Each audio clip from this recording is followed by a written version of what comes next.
Do you think these protests have actually made Kyrie a sympathetic figure here? No, I don't believe that. Let me say this.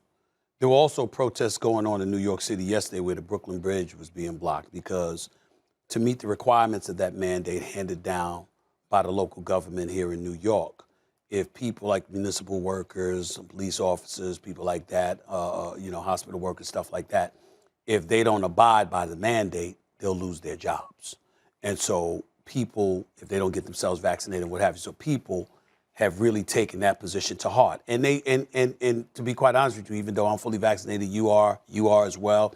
There are people that bring concerns, and it's not just black folks, it's white folks, it's Hispanic folks. There are millions upon millions of people in this country that really, really have a big time problem with the government saying get vaccinated or else, because you're mandating that they trust an entity they don't believe warrants their trust and what have you. So we understand that to some degree, the trepidation, just the skepticism about things and what have you.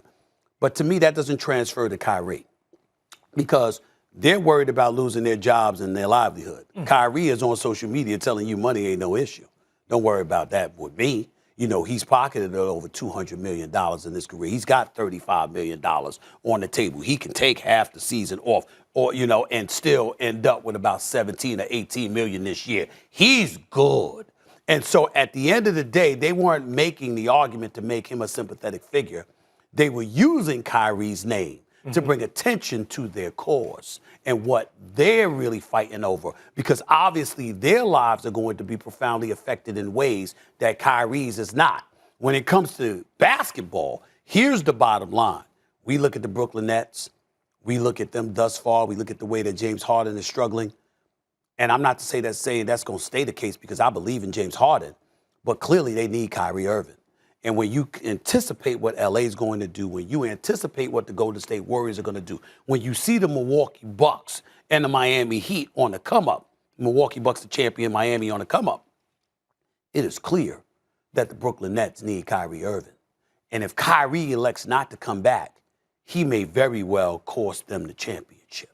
So in that regard, I think the combination of everything that I just highlighted doesn't equate to him being a sympathetic figure in this. I'll just leave it on the basketball court for the most part. Yeah. They certainly would use him. I mean, they need him because he's an important figure and a part of what they do. Can James Harden and KD move the needle enough to get past the teams that you talk about? I think so, because it's still early in the stages. Right. We 3 games in. Right. We're having this conversation about what the Nets are 3 games in. We all know if Kyrie was on the floor with them, they're a stronger basketball team, no question about it. Right. Now, whether or not they can go down all the way and get to the championship and win it all, we got to wait to see that. But they're certainly a better basketball team with Kyrie. Right. Because when you have a guy like James Harden who's struggling, now you got another guy you could go to. If KD starts to struggle, now you got James Harden and Kyrie to go to. Right. You got 2 of the 3. But when you only got 1 of the 3 that's performing well, But you're not going to win a lot are of they games. beating Milwaukee without Kyrie? Listen. That's the question for me. Jalen doesn't believe so, and right now Jalen's looking very prophetic because Milwaukee, with the exception of their blowout loss to Miami, has looked very, very strong. Miami's on the come up. We can't ignore them, and I get all of that. But I want to transition, not for debate purposes, but I'm going to transition, and not just to Keyshawn, to you too as well, Molly, because I'm really interested in hearing y'all perspective on this. I want to know what y'all feel as it pertains to what, if anything at all, you believe Kyrie might owe the Brooklyn Nets. And by that, I mean this. He is the reason everybody's in Brooklyn, okay? And when you recognize what they look like without him, if that were to continue, then you have a situation where you're looking at the Brooklyn Nets and you're saying there's a chip on the line. When KD, Harden, and various other people, from what we hear, there's a whole bunch of NBA players, maybe not them specifically, but you hear surmise, there's a whole bunch of NBA players that were very, very reluctant to take the vaccine. They just understood that the NBA said, you don't take it, you don't get to be a part-time player. You take it, you in, you don't take it, you out. Yeah. So my question to y'all would be this. What, if anything, do you all believe he might owe the cats that he got to come to Brooklyn with him? I don't, in this situation, I don't think he owes them anything. Okay. Because he ain't being paid, right? He's already been paid for the play in the past. That money's already Yeah, done. is your question He earned that fiscally? money. Do you mean fiscally? No, No, I'm he just just talking mean about. I'm talking about getting basketball. people to come. Yeah. He basically essentially he got KD to come Yeah, play yeah, for Brooklyn. yeah. No, and I because follow of that, Griffin came. Because of that, the trade Right. happened with James Harden. Because of that, Steve Nash was hired as a Nash coach. was hired. All of those Right. sort of things. Of course. So he became a key piece of what they're trying to put together. And so for me, I don't think he owes them anything, because if he decides that that's not what he wants to do with his body, that's his own right. If they believe, okay, I'm putting it in my body because I believe something different, like me and you and Molly, I'm okay with that. I just don't want to. I don't want to put that type of pressure on him. Here's where in that I don't situation. totally rock with you, Keyshawn, right? Okay, so say you have the chance to have a Super Bowl on the line, right? And you're going down to Tampa, right? And you're coming to Tampa, whatever, and that kind of thing. And then somebody decides to hold out because of the vaccine, and they're the real impetus for you heading down there, and you're the favorites and all of that. Are you really just going to be like, oh, I'm cool? I don't know if you'll continue to.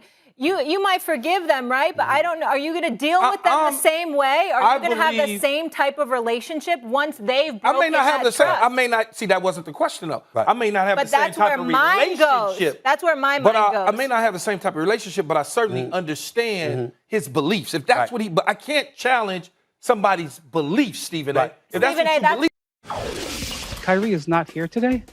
There's this law here in New York with health and safety protocols.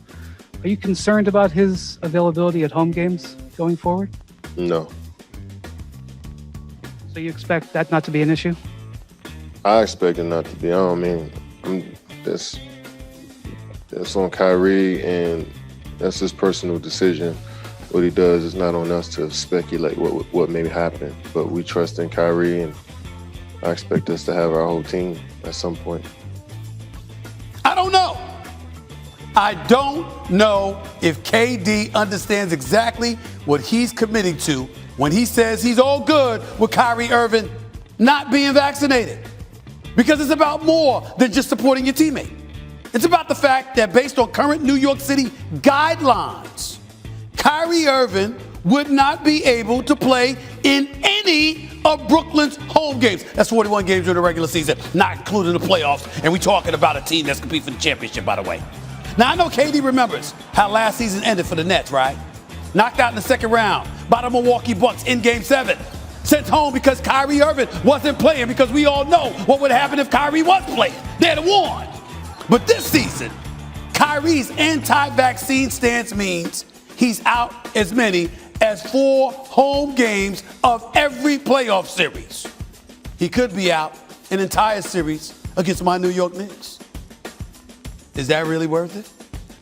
I know KD wants Kyrie on this team. That's why he won't entertain the idea of trading him. And he knows that if Kyrie gets traded, he's so eccentric, he might just up and retire. We can't rule that out with Kyrie now. KD wants Kyrie on his side. He wants Kyrie with the Brooklyn Nets. We all know that. But the way things are right now, Kyrie isn't going to be on the Nets anyway. Not really. At least not for half their games. I said it last week about Andrew Wiggins and Golden State in regards to the vaccine. So I'll say it again with Kyrie Irving. Trade him. If he ain't gonna take the vaccine and he can't play half your home games, trade him. How can you commit to any player, even one as magnificent and brilliant as Kyrie Irving, if he's gonna miss half your games? How can you do that if you're trying to win a championship?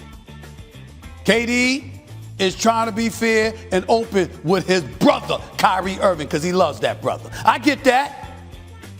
But he's also got to be fair to himself and the rest of his team, too. They're trying to win a ring, trying to win a chip. And right now, Kyrie Irving and his anti-vaccine nonsense is standing in the way. And the only reason I say nonsense is because it ain't about left wing, right wing, as Michael Irvin, the playmaker, said. It's about the ring. That's what you came to Brooklyn to get. All of this is just a latest distraction. Hell, a lot of us didn't want to take it. I didn't want to take it. But you got to do what you got to do. You got to do what you got to do.